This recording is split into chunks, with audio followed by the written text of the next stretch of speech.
What starts here changes the world.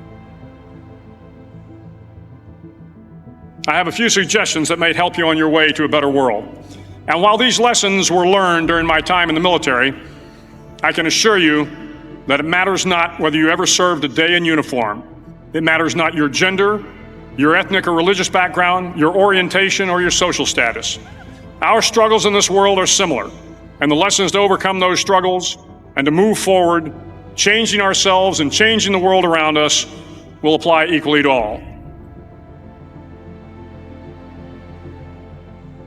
So here are the 10 lessons I learned from basic SEAL training that hopefully will be of value to you as you move forward in life.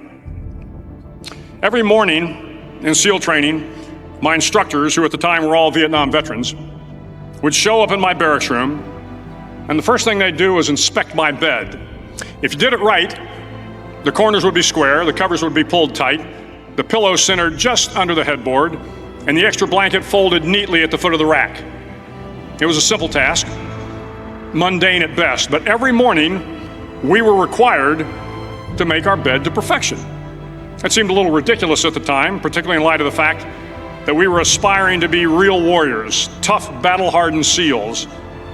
But the wisdom of this simple act has been proven to me many times over. If you make your bed every morning, you will have accomplished the first task of the day. It will give you a small sense of pride, and it will encourage you to do another task, and another, and another. And by the end of the day, that one task completed will have turned into many tasks completed. Making your bed will also reinforce the fact that the little things in life matter. If you can't do the little things right, you'll never be able to do the big things right. And if by chance you have a miserable day, you will come home to a bed that is made, that you made. And a made bed gives you encouragement that tomorrow will be better. So if you want to change the world, start off by making your bed.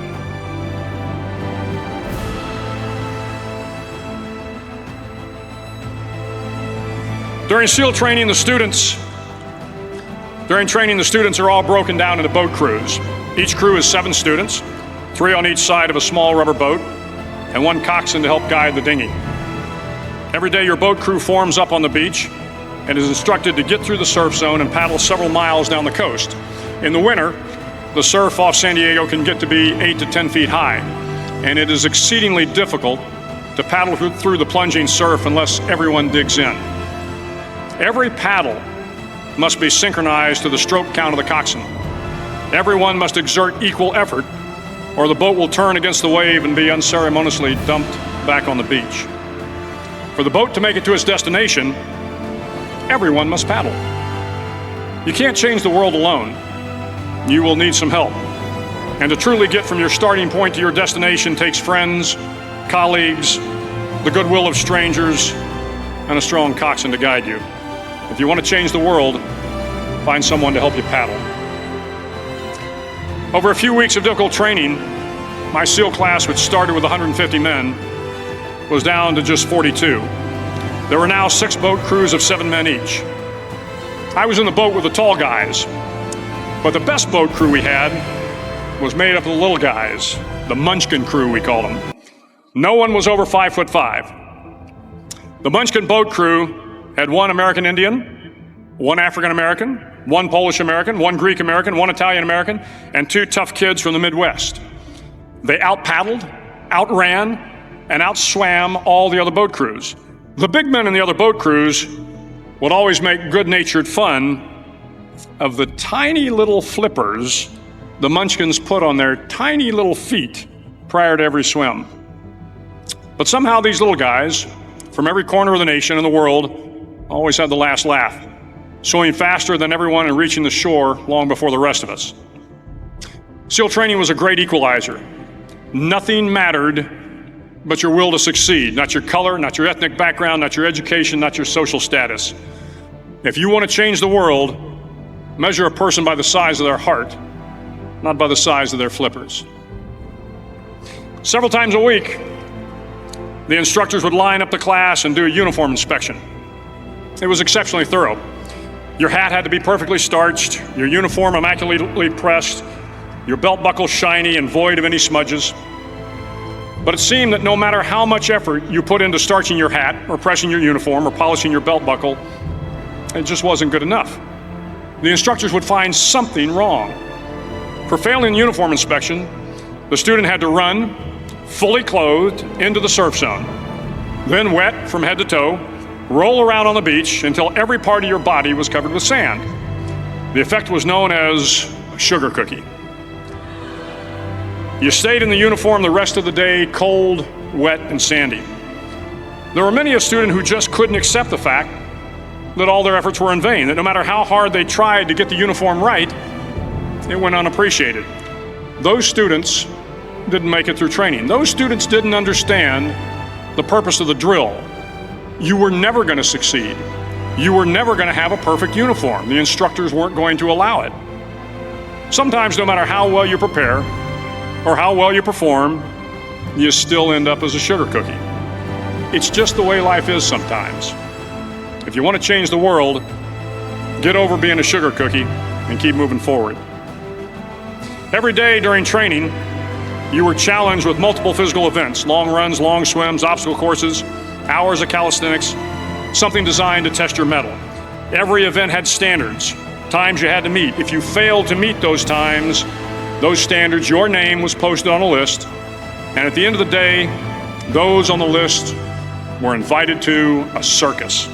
A circus was 2 hours of additional calisthenics, designed to wear you down, to break your spirit, to force you to quit. No one wanted a circus. A circus meant that for that day, you didn't measure up. A circus meant more fatigue, and more fatigue meant that the following day would be more difficult, and more circuses were likely.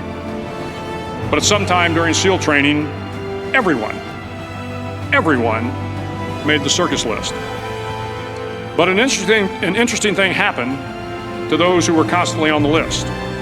Over time, those students who did 2 hours of extra calisthenics got stronger and stronger. The pain of the circuses built inner strength and physical resiliency. Life is filled with circuses. You will fail. You will likely fail often. It will be painful. It will be discouraging. At times, it will test you to your very core. But if you want to change the world, don't be afraid of the circuses. At least twice a week, the trainees were required to run the obstacle course. The obstacle course contained 25 obstacles, including a 10-foot wall, a 30-foot cargo net, a barbed wire crawl, to name a few. But the most challenging obstacle was the slide for life. It had a 3-level, 30-foot tower at one end and a 1-level tower at the other. In between was a 200-foot-long rope.